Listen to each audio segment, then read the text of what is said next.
नमस्कार, मैं हूं आंचल सिंह और आपका स्वागत है हमारे चैनल पर। बाइकॉट चाइना की मुहिम इतनी जोर पकड़ चुकी है और उधर मोदी सरकार ने भी बड़ा फैसला लिया है जिससे चाइना को बहुत बड़ा झटका लगा है।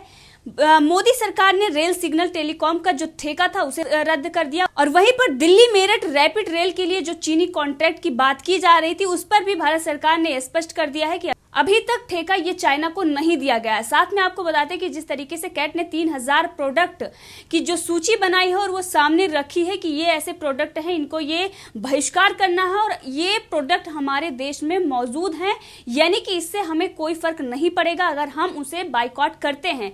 तो जिस तरीके से उन्होंने मुहिम चलाई थी और लगातार सेलिब्रिटीज भी इसकी मांग कर रहे हैं। हरभजन सिंह ने भी मांग की थी कि सारे प्रोडक्ट जो चाइना के हैं उसको बैन कर दिया जाए, जिसके बाद और इस पर ग्लोबल टाइम्स किस तरीके से अपने कई सारे आर्टिकल लिख रहा है। वहीं पर ग्लोबल टाइम्स के जो एडिटर हैं वो किस तरीके से इस पर ये कहते हैं कि ये भारत अपनी जो महान उसकी सभ्यता है, ये उसका पिछड़ापन वो दिखा रहा है इस वक्त अगर वो बाइकॉट चाइना की बात कर रहा है। और वहीं पर वो अपने देश को ये बताने की कोशिश कर रहा है कि हम इन सब चीजों से बहुत आगे बढ़ गए हैं। और ग्लोबल टाइम्स का भी यही कहना है कि भारत को इससे नुकसान होगा। और इससे पहले ग्लोबल टाइम्स ने कहा था कि भारतीय चीनी प्रोडक्ट का बहिष्कार नहीं कर सकते हैं, ये उनके रोजमर्रा की जिंदगी में शामिल हो गया है, जिसके बाद ये अभियान चलाया गया था। और अब इस वक्त जिस तरीके से चाइना को बड़े बड़े झटके लग रहे हैं उसकी बौखलाहट सामने आ रही है। तो इसी विषय पर चर्चा के लिए हमारे साथ है राजनीतिक विश्लेषक पवन त्यागी। सर, आपका बहुत बहुत स्वागत है हमारे चैनल पर। सर, जिस तरीके से चाइना की बौखलाहट सामने आ रही है, ग्लोबल टाइम्स कई सारे आर्टिकल लिख कर ये दिखा रहा है कि इस वक्त जो भारत कर रहा है ये दोनों देशों के लिए अच्छा नहीं होगा। इस वक्त कोरोना वायरस से लड़ रहे हैं, इस वक्त हमें ऐसा नहीं करना चाहिए। और दूसरी तरफ जिस तरीके से हमने देखा कि सीमा विवाद चल रहा है उसका भी जिम्मेदार वो भारत को ठहरा रहा है। लेकिन भारत में जो ये मुहिम शुरू हो गई है, अगर बात करें देश के कोने कोने में टीवी, फोन, जो सारे चीनी प्रोडक्ट हैं उन्हें तोड़कर विरोध जताया जा रहा है। यहाँ तक कि पटना में हमने देखा किस तरीके से रैली निकाली गई, दिल्ली में बहुत सारे ऐसे जगहों पर देश के कोने कोने में रैलियां निकाली जा रही है, विरोध प्रदर्शन जताया जा रहा है। लोग मांग कर रहे हैं, सोशल मीडिया पर लगातार ये ट्रेंड कर रहा है कई दिनों से कि चाइना के प्रोडक्ट को बाइकआउट करो, ऐप रिमूव किए जा रहे हैं। आप क्या कहेंगे इस पर? देखिए, चाइना को सबक सिखाना बहुत जरूरी है जी। और ये जो ड्रैगन है हमारे बॉर्डर एरिया में यदा कदा 1962 के बाद से लगातार ये इस कोशिश में है कि भारत की भूमि को कैसे कैप्चर किया जाए। और इसकी आदत है कि छोटा सा चाइना 1932 में जब ये था तो छोटा सा चाइना, लेकिन पड़ोसी मुल्कों में किस तरह से उनकी ज़मीन हड़पी या पूरे मुल्क को ही हड़पने की कोशिश की, तो उससे ये भारत की तरफ भी बढ़ने की कोशिश कर रहा है। और आज जबकि हमारे सैनिक शहीद हुए हैं, ये 1962 के बाद पहली बार हुआ है कि खूनी संघर्ष हुआ है। इसके बाद भारत की सरकार एक्शन में आई है और चाइना की कमर तोड़ने के लिए उसको आर्थिक नुकसान पहुंचाना बहुत जरूरी है। जहां वो भारत के साथ व्यापार कर रहा था उस व्यापार में भारत सरकार ने इसको प्राथमिकता से लिया है। और जैसा आपने कहा कि जो कानपुर से दीनदयाल उपाध्याय जो जंक्शन है, वो पहला नाम उसका मुगल सराय हुआ करता था, उस रेलवे का जो कॉरिडोर है वो लगभग 417 किलोमीटर का लंबा लाइन है। उसमें 471 करोड़ रुपए का एक प्रोजेक्ट था जो सिग्नल एंड टेलीकम्युनिकेशन का, ये रेलवे ने काम देने का विचार किया था। उस पर पुनर्विचार करते हुए भारत सरकार ने तय किया है कि उसको रद्द कर दिया जाएगा। अब वो चाइनीज कंपनी को नहीं मिलेगा। इसी तरह उसको रद्द कर दिया है। इसी तरह BSNL और MTNL ने भी ये तय किया है कि यहाँ चाइनीज कोई भी इक्विपमेंट, कोई भी मशीनरी उसमें यूज़ नहीं होगी। और इसी तरह आप देखिए कि भारतीय जो सुरक्षा एजेंसियां हैं उन्होंने भी 52 मोबाइल एप्लीकेशन को ये कहा है कि इन्हें या तो ब्लॉक कर दिया जाए या इन्हें प्रयोग में ना लिया जाए, क्योंकि ये हमारी सुरक्षा को खतरा पैदा कर सकते हैं। और इसका समर्थन जो है नेशनल सिक्योरिटी काउंसिल सेक्रेटरीट ने भी किया है। पिछले दिनों आपने देखा होगा कि गृह मंत्रालय भारत सरकार ने एक एडवाइजरी जारी की थी जूम ऐप को लेकर के कि इससे आपकी सुरक्षा को खतरा हो सकता है, इसको प्रयोग करने से बचें।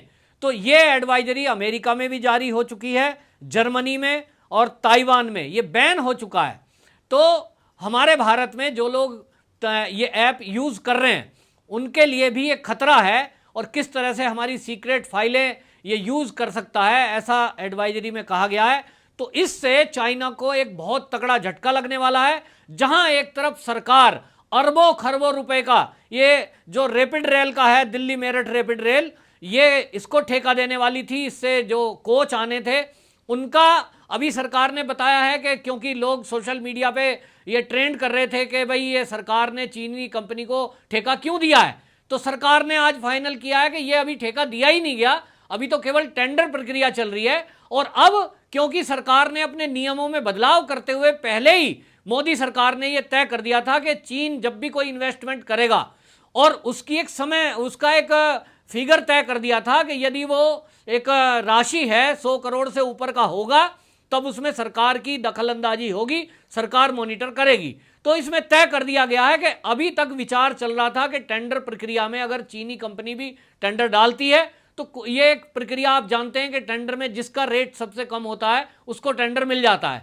लेकिन स्पेशली चाइना को इस प्रक्रिया से बाहर करने के लिए भारत सरकार ने नियम बदले एफडीआई में, और अब ये तय कर दिया है साफ साफ गवर्नमेंट ने कि अब ये चाइना की कंपनी को नहीं दिया जाएगा। इसके लिए जो भी नियम बदलने पड़ेंगे हम बदलेंगे। तो बिल्कुल साफ स्पष्ट सरकार ने, मोदी सरकार ने आदेश हमें बता दिया है, साफ संदेश दे दिया है कि चाइना को जो भी आर्थिक लाभ हमारे भारत के द्वारा पहुंच रहा था, अब चाइना भूल जाए कि आपको कोई भी लाभ भारत सरकार, भारत के द्वारा मिलने वाला है।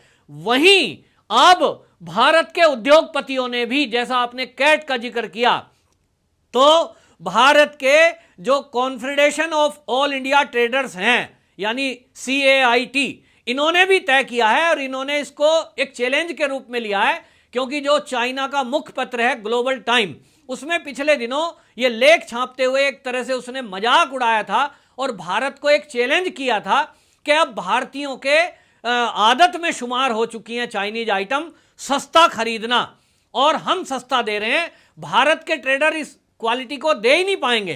तो इसको जो ये कैट है इसने एक अपना अपमान समझते हुए वहीं चैलेंज के रूप में स्वीकार करते हुए ये तय किया है कि अब हम चाइना से अच्छा प्रोडक्ट बनाएंगे और रेट भी उससे सस्ता देंगे।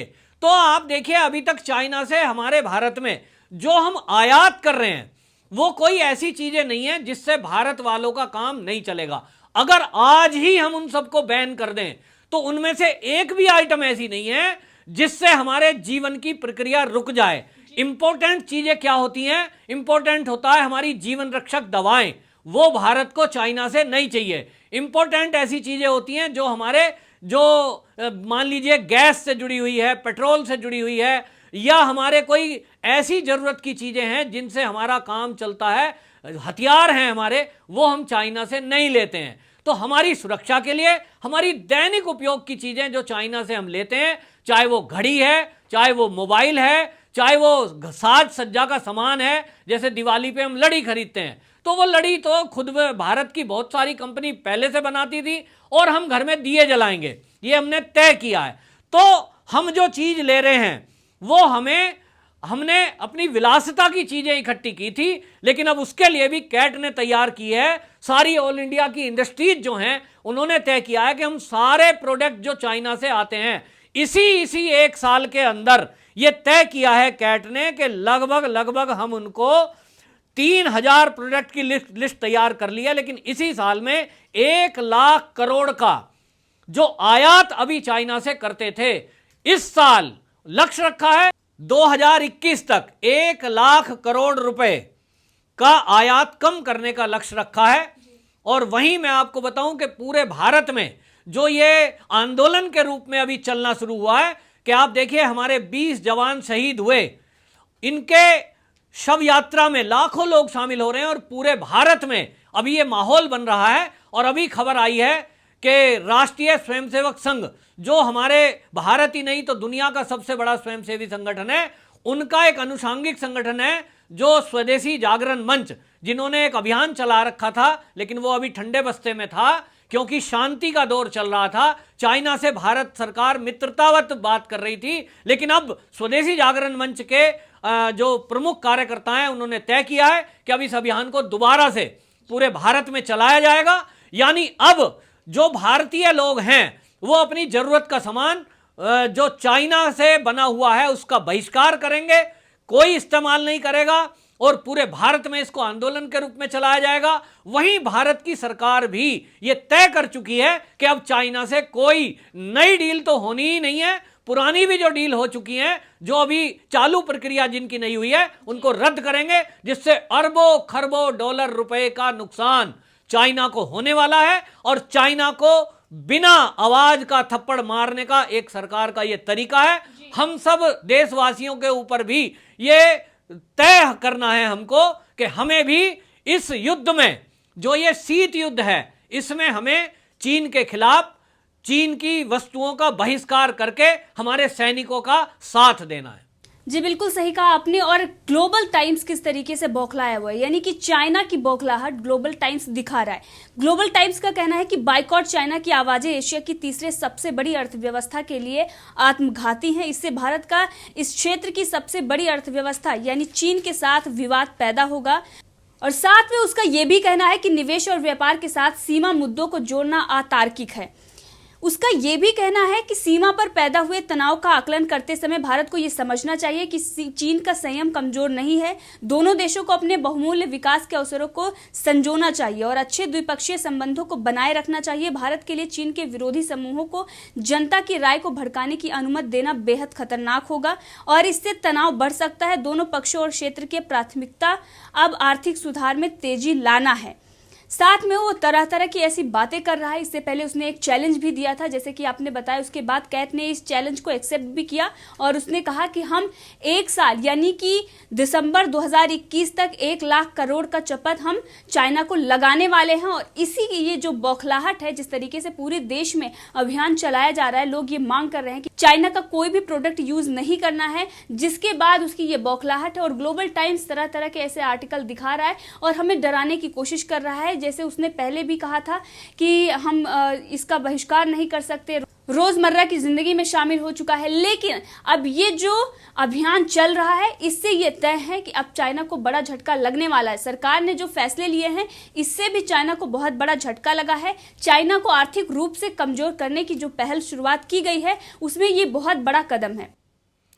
देखिए, चाइना तो लगातार धमकी देता है। इस आर्थिक मुद्दे पर भी जब कैट ने कमर कसी है और भारत के लोगों ने इसको गुस्से में ये तय किया है, लोग अपना सामान फोड़ रहे हैं। समझिए कि 30-40 हज़ार रुपए का टेलीविजन कोई खरीद के लाया हो और 20-30 हज़ार रुपए का मोबाइल अगर सड़क पे पटक सकता है और तोड़ रहा है उसको, कितना गुस्सा भारतीय जनता में है ये दिख रहा है। तो उसका जो मुखपत्र है ग्लोबल टाइम, वो चाइना की भाषा बोलता है। तो वो क्या लिख रहा है? चाइनीज सामान का बहिष्कार करना भारतीयों के लिए, भारत की अर्थव्यवस्था के लिए आत्मघाती कदम होगा।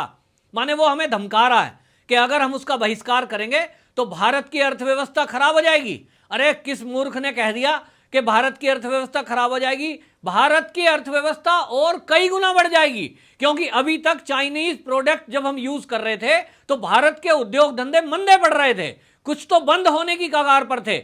आज जब चाइना का बाइकआउट करने का टाइम आया है तो हम कंघा, चम्मच, बाल्टी, मग्गा, छोटी मोटी आइटम जो हमारे भारतीय कंपनी में बनती थी, वो कंपनियां धीरे धीरे बंद होने के कगार पे थी। चाइना का यही लक्ष्य था कि वो भारत को किस तरह से अधिक कर्जावान बना दे और उसका पैसा हमारे पास आ जाए। ये अर्थव्यवस्था को चाइनीज आइटम हमारी कमजोर कर रहे थे। अब जब भारतीय उद्योगों ने यह तय किया है, उद्योगपतियों ने और सरकार ने मिलकर के, कि अब हमें बाइकआउट चाइना करना है, तब भारत की अर्थव्यवस्था तो कई गुना बढ़ जाएगी। वो कह रहा है कोरोना टाइम में अर्थव्यवस्था बड़ी डाउन जा रही है, ऐसे में ये अभियान चलाना ठीक नहीं है। तो भैया कोरोना से आप लड़ो, हम तो कोरोना से भी लड़ रहे हैं। हमने पीपीई किट अपनी बना ली। आप कितना लूट रहे थे हमें कि 900 रुपए की पीपीई किट भारत में निर्माण हो गई, उसी का आप 5000 रुपया ले रहे थे। हमने टेस्टिंग किट बना ली, हम टेस्टिंग किट 2, 4, 10 रुपए में बना रहे हैं, आप हमें उसको 5-4.5 हजार रुपए में दे रहे थे। तो चाइना तो हमें लूट रहा था जो हमारी जरूरत की चीजें थी। भारत ने, वैज्ञानिकों ने सिद्ध करके, उद्योगपतियों ने भी ये दिखा दिया, इस कोरोना टाइम में कि अगर हम अपने आप में कोई चैलेंज स्वीकार करते हैं तब हम उसको पूरा करते हैं। और भारत को आत्मनिर्भर बनाने के लिए जो local for vocal Modi ji ने बोला है, उसको सभी लोग स्वीकार करते हुए उद्योगपति और हमारे लोग सब चल रहे हैं। तो वहीं आपको बता दूं कि किस तरह से विरोध हो रहा है। भारत सरकार में जो मंत्री भी हैं और महाराष्ट्र से एक बड़े लीडर आते हैं अठावले, उन्होंने तो यहाँ तक कहा है कि हम जो चाइनीज भोजन खाते हैं, जो ये आप देखते हैं हमारे यहाँ पहले कोई चाउमीन नहीं खाता था, ये चाइनीज खाना है। तो वो कह रहे हैं खाना भी छोड़ दो ताकि चीन का कहीं नाम ही ना आए भारत में। तो उन्होंने मांग की है, कुछ लोग उनके फॉलोवर हैं और जो इसको भी छोड़ने के लिए उन्होंने आह्वान किया है। वास्तव में हमारे अंदर भावना होनी चाहिए। आपको बताऊं कि जापान के ऊपर जब वो परमाणु बम से हमला हुआ था, उसके बाद से आज तक कोई भी जापान के अंदर एक पिन भी नहीं खरीदी जाती जिस पे मेड इन अमेरिका लिखा हो। तो हमें जापान से सीखना चाहिए। यही चाइना अगर हम इसका कोई प्रोडक्ट खरीदेंगे, उस पैसे से परमाणु बम बनाएगा और वो हमारे ही भारत पे उसको प्रयोग करेगा। तो हम कैसा भारत देखना चाहते हैं वो हमारे ऊपर निर्भर है। बाइकॉट चाइना, ये हमारे देश की रक्षा में बहुत बड़ा कदम है। जी, आपको बहुत बहुत धन्यवाद हमसे जुड़ने के लिए और तमाम इन जानकारियों के लिए। साथ में आप सबका भी धन्यवाद। और बाइकॉट चाइना जिस तरीके से मुहिम चल रही है, अब ये देखना होगा कि ये कहां तक जाती है। और जिस तरीके से हमारे सोल्जर सीमा पर अपनी प्राणों की आहुति दे रहे हैं, हमारा भी ये कर्तव्य है कि हम यहाँ पर कोई भी ऐसा प्रोडक्ट इस्तेमाल ना करें जो हमारे देश के लिए खतरा हो।